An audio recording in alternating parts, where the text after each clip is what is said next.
अपनी शहादत दे दी इस देश के लिए। कोई 16 वर्ष की अवस्था में फांसी पर लटक जाता है, कोई 19 वर्ष की अवस्था में लटक गया, कोई 23 वर्ष की अवस्था में लटक गया, कोई 30 वर्ष की अवस्था में लटक गया। अरे क्या उम्र होती है, लेकिन वो देश के लिए उसके भीतर वो चिंतन, वो ज्ञान, वो आस्था, वो भक्ति थी। आज वो भक्ति हमें अपने संतान में जगाने की आवश्यकता है। आज वही राष्ट्र भक्ति, गुरु भक्ति, मातृ पितृ भक्ति अपने बच्चों में जगाने की आवश्यकता है, क्योंकि आज हमारा समाज बिगड़ता चला जा रहा है। आज जब अखबारों में या टीवी में पढ़ता हूँ, या आप भी पढ़ते होंगे कि कश्मीर में भारतीय सेना पर बच्चे पत्थर फेंकते हैं, तो बड़ी पीड़ा होती है कि अपने ही देश के बच्चे अपनी ही भारतीय सेना पर पत्थर फेंकते हैं। सोचिए कितने दुर्भाग्य की बात है कि जो सेना सीने पर गोली खा खा करके हमारी रक्षा कर रही है, जो खड़ी है दिन रात ताकि हमारे देश के लोग सुख की नींद सो सकें, आज उसी सेना पर बच्चे पत्थर फेंकते हैं। वो कैसा संस्कार लेकर खड़े हैं, उनके माता पिता, उनके समाज में कैसा संस्कार मिला है। अपने अपने संस्कारों को बदलना। एक बार आपके बच्चे डॉक्टर ना बन सके, चिंता मत करना। आपके बच्चे इंजीनियर ना बन सके, वकील ना बन सके, चिंता मत करना। वो IAS IPS की शिक्षा ना ले पाए, चिंता मत करना। लेकिन उसे इंसानियत की शिक्षा जरूर देना, उसे मानवता की शिक्षा जरूर देना, उसके जीवन में संस्कार जरूर देना। लेकिन ये विदेशी कॉन्वेंट में जाके संस्कार नहीं मिलेंगे। आज आप अपने बच्चों को विदेशी कॉन्वेंट और हॉस्टल में जो भर्ती कर रहे हैं, उससे उन बच्चों में कभी संस्कार नहीं आ सकते। उसे समय समय से गुरुकुल भेजिए, उसे समय समय से संतों के पास भेजिए, तब क्योंकि कभी इसी भारत भूमि पर राम जी को भी गुरुकुल में जाके पढ़ना होता था, कृष्ण जी को गुरुकुल में जाके पढ़ना होता था। और जब ये भारत गुरुकुल पर आधारित था, तो आपको ध्यान होना चाहिए कि वो चाणक्य अकेले ही भारत को अखंड भारत बना दिया गुरुकुल की शक्ति से। लेकिन आज गुरुकुल की शक्ति नष्ट हो गई, आज गुरुकुल की परंपरा नष्ट हो गई और ये भारत खंड खंड में बट गया। ईरान बट गया, अफगानिस्तान बट गया, पाकिस्तान बट गया, बर्मा बट गया, श्रीलंका बट गया, बांग्लादेश बट गया। और ऐसे ही अगर गुरुकुल की और संतों की और महापुरुषों की और शहीदों की उपेक्षा होती रही, तो वो दिन दूर नहीं जब कश्मीर भी अलग हो जाएगा, केरल कर्नाटक भी अलग हो जाएगा, बंगाल भी अलग हो जाएगा, असम भी अलग हो जाएगा। और धीरे धीरे हमारी संस्कृति, हमारी मर्यादा और वो मानवता कहाँ खो जाएगी पता नहीं चलेगा। इसलिए ये भारत भूमि जो संतों की भूमि है, जो सिद्धों की भूमि है, जो सती साध्वियों की भूमि है, जो महापुरुषों की भूमि है, ऐसी भूमि पर हम सबको एक संकल्प लेना है कि हम अपने बच्चों में शिक्षा के साथ साथ संस्कार भी दें। हम अपने बच्चों में अंग्रेजी शिक्षा के साथ साथ ऊंची शिक्षा के साथ साथ उच्च आदर्श भी दें, ताकि समय आने पर वही बच्चे इस समाज के कर्णधार हो सकें। आज आप राजनीतिक पार्टियों में देख लीजिए, आपके ही बीच से लोग वहां नेता बन जाते हैं। उनके पास कोई योग्यता उतनी होती नहीं है, क्योंकि वो इंसानियत की शिक्षा कभी ले ही नहीं पाए, कोई संस्कार ले ही नहीं पाए, और वही उदंडता लेकर के वो नेता हो जाते हैं। और जो नेता का मतलब नेतृत्व करने वाले, नेता का मतलब देश चलाने वाले, जो उस देश का ड्राइवर है, और अगर अगुआ ही अगर उदंड होगा, अगुआ ही अगर नैतिक स्तर से गिरा हुआ होगा, तो देश गिर जाए, इसमें कौन आश्चर्य है। अगर नेताओं के लिए भी योग्यता निर्धारित हो जाए, जैसे कि आप देखते हैं कहीं चपरासी बनने के लिए भी ग्रेजुएशन करना जरूरी है, लेकिन प्रधानमंत्री होने के लिए अंगूठा छाप भी चलेगा। यही तो देश का दुर्भाग्य है कि भारत पतित हो रहा है, कि भारत पतन के रास्ते पर जा रहा है। यदि एक चपरासी होने के लिए ग्रेजुएशन आवश्यक है, तो प्रधानमंत्री की कुर्सी के लिए भी MA आवश्यक होना चाहिए। अगर एक छोटे से पद के लिए शिक्षा और संस्कार आवश्यक है, तो इस देश को चलाने के लिए भी, उसके लिए भी एक इम्तिहान हो, उसके लिए संस्कार हो, उसके लिए कुछ योग्यताएं हो। लेकिन वो एक सामाजिक स्तर से आरंभ कर सकते हैं, आप आरंभ कर सकते हैं। मैंने बात शुरू की थी सदगुरु कबीर के, कि सदगुरु कबीर कहते हैं, उठत बैठत कबहु न छूटी ऐसी तारी लागी। कहा जब उठते बैठते सोते जागते जब ध्यान में हो जाओगे, कभी वो ध्यान अलग ना हो, तब आपका सोचना भी पवित्र होगा, आपका बोलना भी पवित्र होगा। और फिर क्या होगा, आज जो सास बहू में उठा पटकी चलती है ना, झाड़ू बेलन का युद्ध चलता है, वो बंद हो जाएगा। भाई भाई में जो युद्ध चलता है वो बंद हो जाएगा।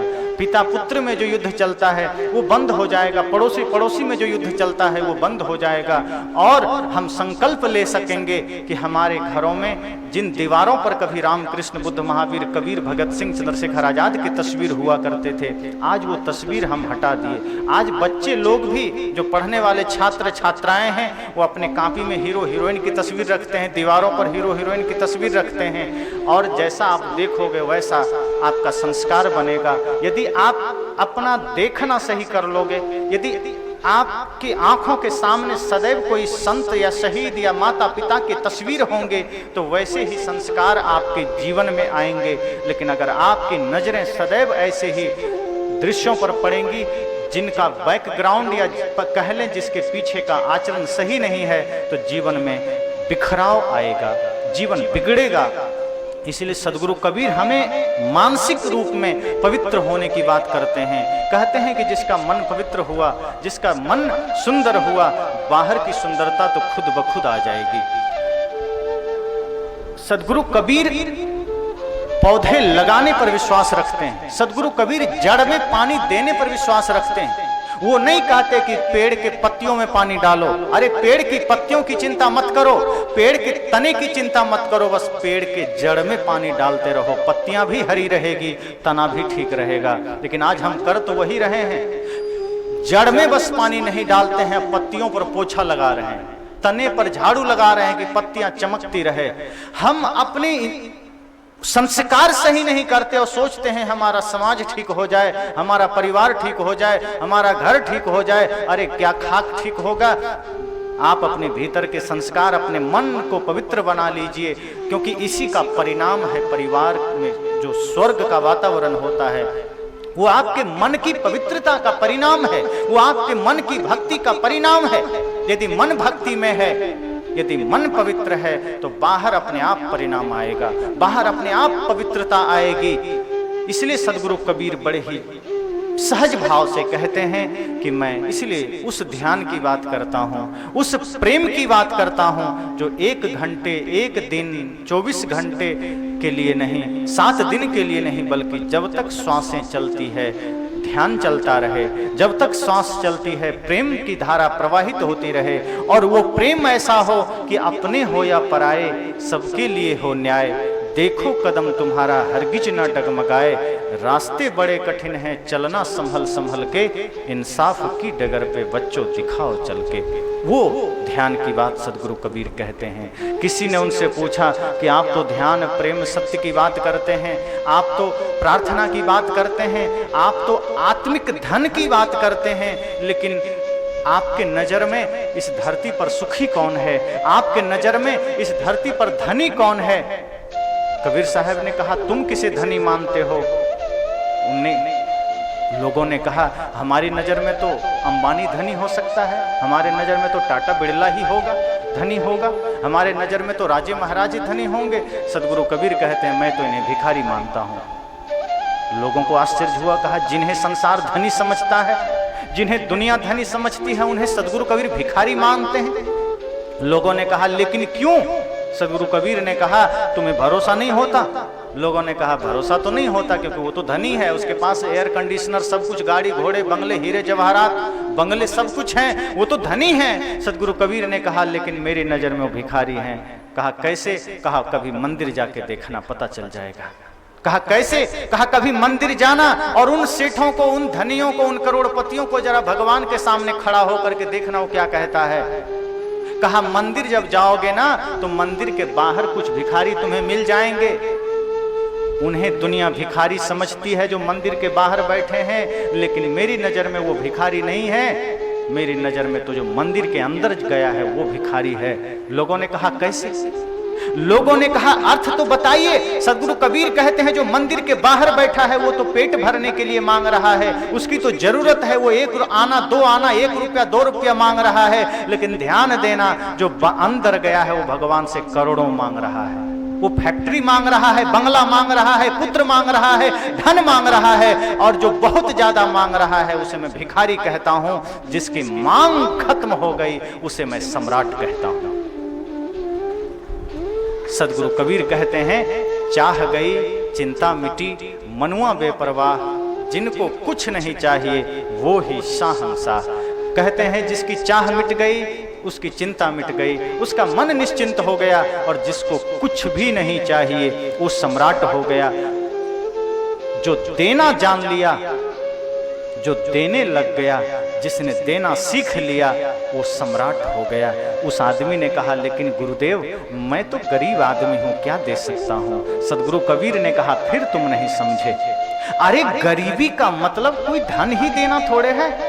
तुम क्या सोचते हो कि मैं धन दान करने की बात कर रहा हूं? अरे जिसके पास धन है वो धन का दान करे, लेकिन यदि तुम गरीब हो तो दूसरों को प्रेम तो दे सकते हो।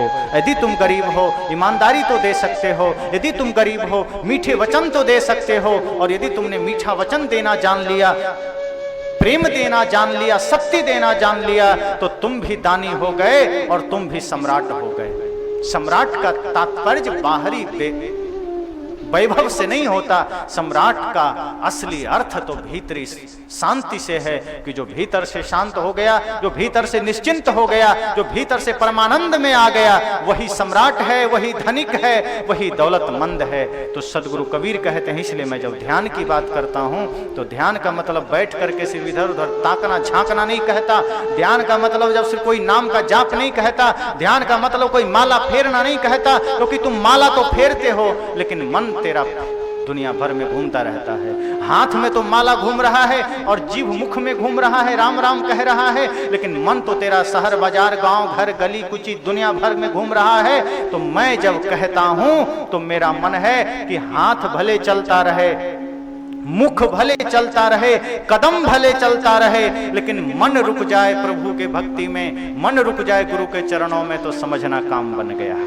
इसलिए मैंने कहा कि सब लोग इस तरह से ध्यान देंगे और मन में एक संकल्प लेंगे कि सदगुरु कबीर जैसे महान संत जो पूरे राष्ट्र ही नहीं पूरी मानवता को एक सूत्र में बांधने की बात करते हैं, जो सबके भेदभाव को मिटाते हैं, जो आदमी कहता है कि कोई जाति से बड़ा होता है, सदगुरु कबीर उसे कहते हैं नहीं, व्यक्ति कर्म से बड़ा होता है। वो कर्म के आधार पर व्यक्ति को बताते हैं कि जो कर्म जिसका ठीक है उसे मैं पवित्र मानता हूँ, उसे मैं ऊंचा मानता हूँ। जिसका कर्म गलत है उसे मैं अपवित्र मानता हूँ, उसे मैं नीचा मानता हूँ। तो वैसे ही हम सबको भी एक अच्छा सौभाग्य अवसर मिला कि ऐसे महान संत जिस धरती पर समय समय से आते रहे हैं, और आप सब सत्संग जानते हैं, सब ज्ञान जानते हैं, बस आवश्यकता यही है